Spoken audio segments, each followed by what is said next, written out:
ஓம் மகிஷத் அஜாய் வித்மக சண்டகஸ்தாம் தன்னோ வாராகி பிரஜோதியாத். ஆஸ்ட்ரோ கிளீட்ஸ் நேயர்களுக்கு அடியேன் உங்கள் சிவயோகி சிவசக்திமான் சுவாமிகள் வணக்கத்தை தெரிவிச்சுக்கிறோம். இந்த பதிவுல குரு பயிற்சி பலன் தான் சொல்ல போறேன் 12 ராசிகளுக்கு. அதுல இது விசேஷமான குரு பயிற்சி. ஏனென்று சொன்னால் உச்சம் பெற்ற குருவா சொல்லப்படுகிறார். மிதுன ராசியிலிருந்து குரு பகவான் வருகின்ற 1/6/2026 அங்கிருந்து கடகராசியில வந்து அமர்கிறார். அவருடைய உச்ச வீடு அது சொல்லப்படுகிறது. அதனால பலன்கள் வித்தியாசமா இருக்கும்.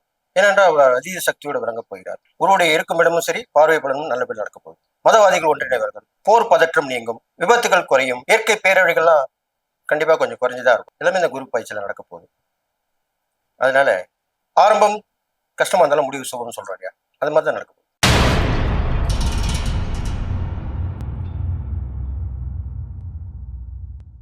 கன்னிராசி நேயர்களே, உங்களுக்கு தான் குரு பயிற்சி பலன் சொல்ல போறேன். நல்லா கேட்டுங்க. உங்க ராசிக்கு நாள் வரைக்கும் 10ஆம் இடத்துல குரு இப்ப 11ஆம் இடத்துக்கு வந்துட்டாரு. லாபஸ்தானத்துல வந்துட்டாரு. லாபஸ்தானத்துல வந்தா அந்த இடத்துக்குரியவர் லாபாதிபதி. அப்ப லாபம் தானே உனக்கு போகுது. நஷ்டம் தானே கஷ்டம். லாபம் வந்தா ஓஹோன்னு இருக்க போறீங்க. அப்படி மட்டும் இல்ல, பார்வை பலன் நல்லா தான் இருக்க போகுது. எல்லாமே கண்டிப்பா கன்னிராசிக்காரங்களுக்கு இந்த குரு பயிற்சி சாதகமா தான் இருக்க போகுது. அப்போ என்னென்ன ஏற்படும், அது எப்படி நம்ம தீர்த்துக்கலாம், அதுதான் இப்ப சொல்ல போறேன். பெரிய மனுஷனுடைய தொடர்பு கண்டிப்பா கிடைக்கும். அதை நீங்க தக்க வச்சுக்கணும். மூத்தர் சகோதர வகைகளை, அண்ணனா இருக்கலாம், அக்காவா இருக்கலாம். கூட பிறந்த அண்ணா அக்கா தான் இல்லை, பெரியப்பா பசங்களை சித்தப்பா பசங்களும் அவங்களும் அண்ணா அக்கா தான். உங்களோட வயதில் மூத்தவங்களுக்கு அவங்களோட உதவி கிடைக்கும். நீங்க அவங்களுக்கு உதவி பண்ணியிருப்பீங்க, அவங்க இப்போ உதவி பண்ணுவாங்க. இது மாதிரி நடக்கும்.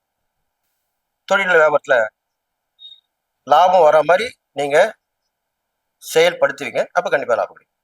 இதனால வரைக்கும் அது மாதிரி செஞ்சிருக்க மாட்டீங்க, இப்ப செய்வீங்க. அதுக்கு தான் நேரங்காலம்னு சொல்றது. புரிஞ்சுட்டீங்களா? அது மாதிரி வந்துடும். ஆனா இன்னொரு விஷயத்துல நீங்க கவனமா இருக்கும். வாக்கு கொடுக்கறதுல கவனமா இருக்கணும். பொதுவாக பெண்களுக்கும், ஆண்களா இருந்தால் பெண்களுக்கும், பெண்களா இருந்தால் ஆண்களுக்கும் வாக்கு கொடுக்கறதுல ரொம்ப கவனமா இருக்கணும். கன்னிராசிக்காரங்க டக்குன்னு கொடுத்துட்டு செய்யலைன்னா அதுலயே உங்களுக்கு பிரச்சனை வரும். வாக்குவாதம் ஏற்படும். உங்க பேர் கெட்ட பேர் ஆகும். உங்களை பஞ்சாயத்துக்கு கூப்பிடுவாங்க, வம்பு வழக்க பண்ணுவாங்க. வீண் வம்பை விலைக்கு வாங்க கூடாதுன்னு சொல்லுவாங்க இல்லையா? அது மாதிரிதான் இப்போ நடக்க போகுது. நல்லதும் வரும், கெட்டதும் வரும். அப்போ அதை நீங்க அதுக்கு உண்டான உஷாரா இருக்கணும், கவனமா இருக்கணும். இது மாதிரி பண்ணிட்டு வரணும். ஆனா உங்களுக்கு தைரியம், தன்னம்பிக்கை, துணிச்சல் எல்லாமே வந்துடும்.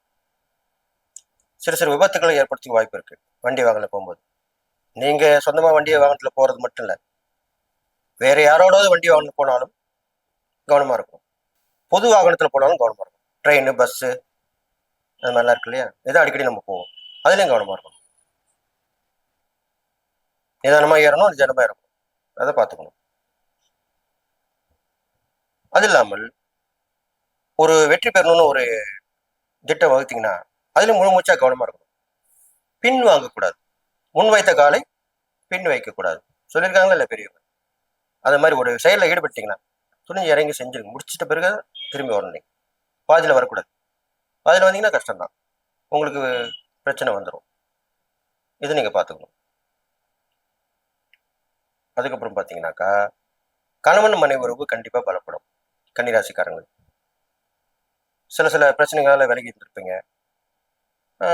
சில மனைவிமார்கள் அம்மா வீட்டில் இருந்திருப்பாங்க. அவங்களாம் இப்போ உணர்ந்து வந்து கூட்டின்னு போனுவாங்க. சில பேர் வண்டி பிடிச்சி டக்குன்னு வந்து நிற்பாங்க. அதிர்ச்சி வைத்தியம் கொடுப்பாங்க. நம்ம வந்துட்டேன், நான் தான் போன தப்பு தான், அதான் வந்துட்டேன். இப்படிதான் நடக்குமா? கண்டிப்பா நடக்கும். அதே மாதிரி கணவனுங்க கூட அவங்க அப்பா அம்மா பேசி கேட்டு போயிடுவாங்க. அவங்க என்ன பண்ணுவாங்கன்னா டக்குன்னு கிளம்பி போய் இப்போ மனைவி வீட்டில் போயிட்டு கூட்டின்னு வந்துடுவாங்க. இது நடந்துதான் இருக்கு. அது நடக்கக்கூடிய அதிகமாக நடக்கக்கூடிய பலன் வந்து இப்போ கன்னிராசிக்காரங்களுக்கு தான் இருக்கு. இது நடக்கும். தொழிலில் பண்ணிக்கிட்டே இருந்தேன், என்னால் சரியா பண்ண முடியல. டக்குனு கூட வந்துவார். அவருக்கு விஷயம் தெரியும்.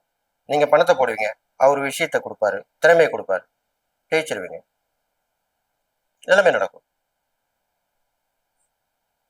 பெருமாளுடைய வழிபாடு உங்களுக்கு முதல்ல சொல்லப்படுது. 108 திவ்யதேசம் இருக்கு இல்லையா? அதுல எவ்வளவு முடியுமோ போயிட்டு வாங்க. குறைந்தது ஒரு 11 திவ்ய தேசம் போயிட்டு வருது ரொம்ப விசேஷம் இருக்கும். இது ஒரு சூட்சமான பரிகாரம். இது யாரும் சொல்ல மாட்டாங்க. பெருமாளை 108 திவ்ய தேசத்துல ஒரு 11 திவ்ய தேசம் கண்டிப்பா போயிட்டு வரணும். அப்போ சரியாயிடும்.